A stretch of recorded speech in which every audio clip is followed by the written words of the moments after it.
Hello and welcome to the Silver King's War. I'm Michael Sievers, the writer, producer, and creator of this podcast series about my father's Second World War as a B-26 bombardier. Today we begin the Silver King's letters, entitled Dearest Ones, that he wrote from northern France in February of 1945. It's still cold, and it's winter, as he writes to his family on February 1st, 1945. Dearest Ones, last night was a blank, but tonight brought me what I was looking for, the very sweet letter of yours of January 15th. This is the most up-to-date letter so far, and it's swell receiving all the news. Undoubtedly a plane sneaked through the bad weather, for which I'm thankful. I'm so thankful you're receiving my mail now. I knew you would as soon as the restriction was lifted. I was afraid you would think I wasn't writing, and I don't want that.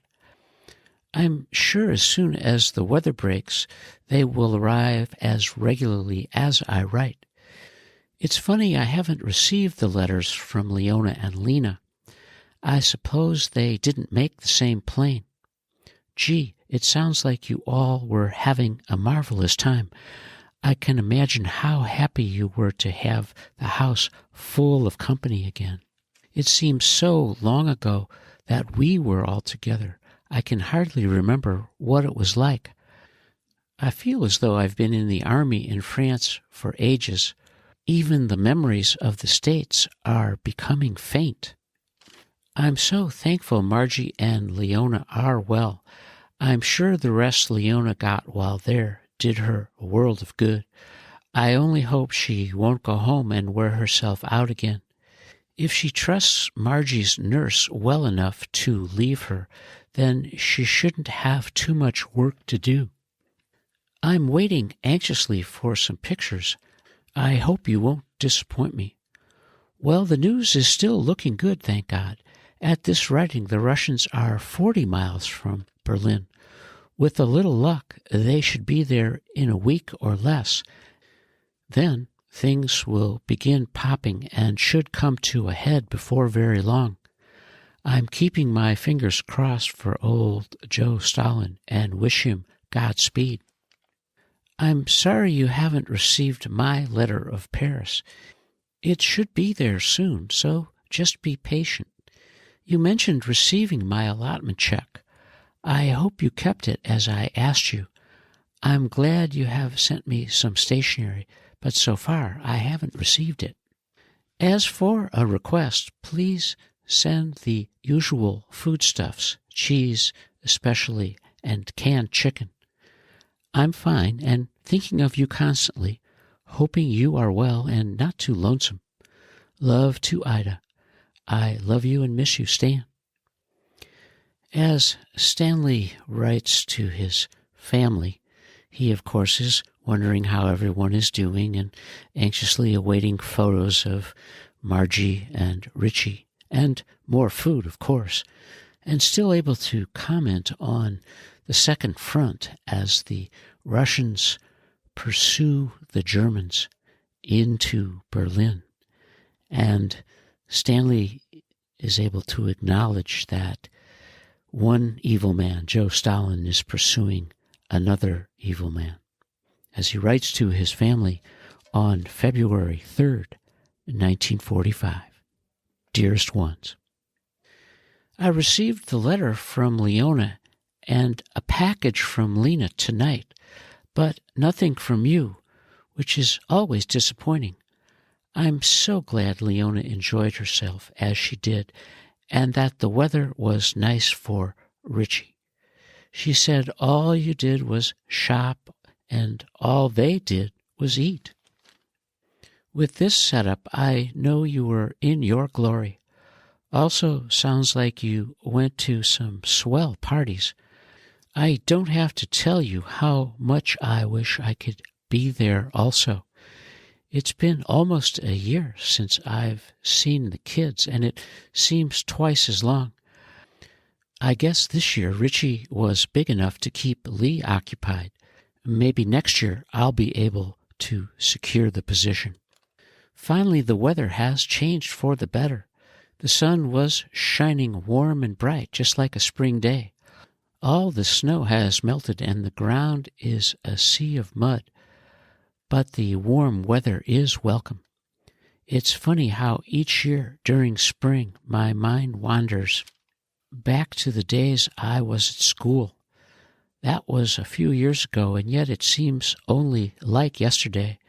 I often wonder what I would be doing now if the war hadn't come. One thing for sure, it didn't detour my road to success, but more or less delayed the embarkation. I can only hope that by this time next year, I'll be well down that road. With the pretty weather, I took a long walk today, and I enjoyed it but would have much preferred it had I been strolling on Claremont Avenue. It's Saturday night, and I wonder who is having the game. Anyhow, I hope you're enjoying yourself and winning lots of money. Please keep well and keep writing. I'm fine and thinking of you constantly. Love to Ida. I love you and miss you, Stan. Stanley continues to enjoy the family news from the States, and at the same time, he's a bit wistful about his school days and thinking, of course, about what may be ahead after the war. And it's important to remember that he's still 21 and hopes to make it home. As he writes to his family on February 4th, 1945, Dearest Ones, thanks so much for the 5 letters I received tonight. Each one is more wonderful as they arrive, and I read them all over and over again, just as though each one was bringing me a special message. But of course, each one does bring me a special message in that it tells me you're well, and knowing that I can ask for no more. So, dears, thank you from the bottom of my heart for writing as regularly and faithfully as you do. Your letters are dated from January 7th to January 12th, and then it jumps to one of January 20th. In this last one, you mentioned receiving 9 letters from me in 1 week. I'm glad they are finally getting through. I'm really getting a thrill out of all you're doing with the kids there. You must really be having a picnic with Richie. Thanks loads for the pictures. I think they are absolutely adorable. Richie seems so big I hardly recognized him. He's really a handsome kid. As for Margie, it's difficult to tell much, but it is a cute picture. She seems to have such big eyes. I hope they stay blue. Please try to send me more, and I'll make her my pin-up girl. Thanks for sending the packages. I shall be looking forward to them. I do hope you included some stationery, and if you didn't, please send me some as I'm almost out. And dears, please don't worry about the cold weather affecting me. Knock on wood, I haven't even had a cold in many, many months, and now that the weather has become nice, I think winter is just about over. Today was a real spring Sunday, and how I wish I could have been home. This is definitely not the time of year to be away from home. This afternoon we had spring cleaning in the barracks. Some colonel from the higher brackets is expected tomorrow to inspect us. I never thought the Army would take the time to make an inspection, even in a combat area. Thank God some of us are fighting the war and not just making a nuisance of ourselves instead. I know the kids are leaving tomorrow and how much you'll hate to see them go, but I still hope you won't be too lonesome. Try to remember that each day we're away from you is only one day closer to the time we'll all be together. and please keep well. I'm fine and thinking of you constantly. Love to Ida. I love you and miss you, Stan. During the King's first February week at A72, he writes on his steady themes, which are, of course, he loves hearing about the news from home and hopes for photos, and he needs some stationery and the ever-growing need for more food, as he writes to his family on February 6, 1945. Dearest Ones, the old mail is still coming. As far back as October 24th, that was the date on your letter I received last night. There was also a package with it containing candy and salmon. Of course, any mail at all is very welcome, and I do thank you for it. I suppose there is still more moving somewhere around France looking for me. Yesterday, while straightening my clothes, I discovered evidence of mice having made nests in there. They have succeeded in eating a large hole out of the lining of my trench coat and also a hole in the bathrobe you had sent me. It made me sick to find my clothes in such a disgusting manner. I had no idea we were living in such adverse conditions. Thank God they didn't do any more damage, as if that wasn't sufficient to make me angry. We don't have any traps to do away with the menace, but I have my pistol, and I'll blow the menace to hell if I can find him. I was fortunate yesterday in receiving possession of a sleeping bag.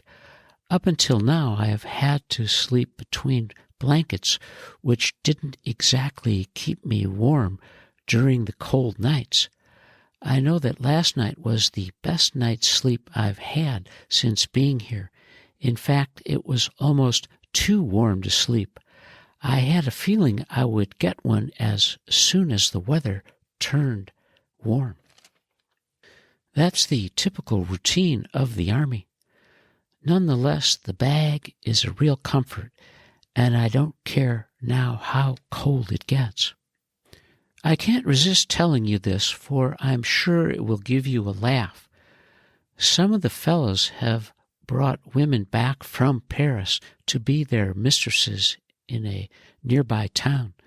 The stories they tell are extremely funny, but I'm afraid they wouldn't appear as such on paper. I'm not one of the fellows, as I haven't the money to afford such luxury, which I suppose is just as well. The weather is still warm, with a few showers now and then. The mud is difficult to put up with, but the warm air contrasts it.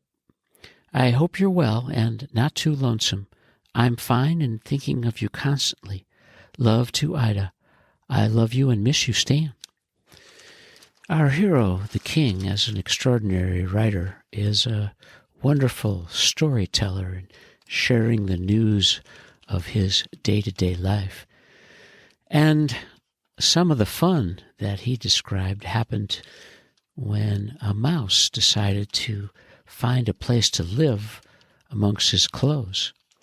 And the King was a wonderful dresser and was very specific and tidy about it all, and very upset when that mouse ate through his trench coat, and of course he went looking for it with his pistol drawn.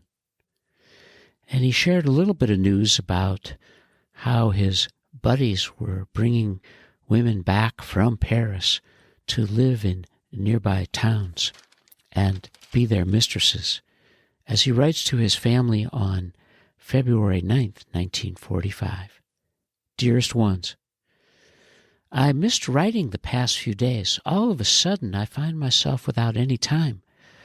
I went into town day before yesterday and didn't get back until late. Last night, the squadron officers had a dance. My social life certainly picked up, and not being used to it has made me dead tired tonight. I went into town only to dress up and get off the base for a few hours. There isn't anything to do there. The cafes close at 9:30, and the total blackout made it kind of dreary. Luckily, I ran into Arthur Phillips out of pure coincidence. It was really swell seeing him again, but I hardly knew him as he has changed so much. He is definitely a changed person. 2 years over here seems to have gotten the best of him. His whole attitude towards life in general is terrible. His morale is at rock bottom. Of course, all this is between us. Don't dare utter one word to anybody about him, and I mean no one. I'm supposed to meet him next week and will try to change him if I possibly can. We had our first dance last night, or maybe I should call it a drunken brawl. I don't know whether it was a success or not, but if it was, we shall have more. I had more than my share to drink because I was higher than a kite, and I paid dearly for it today.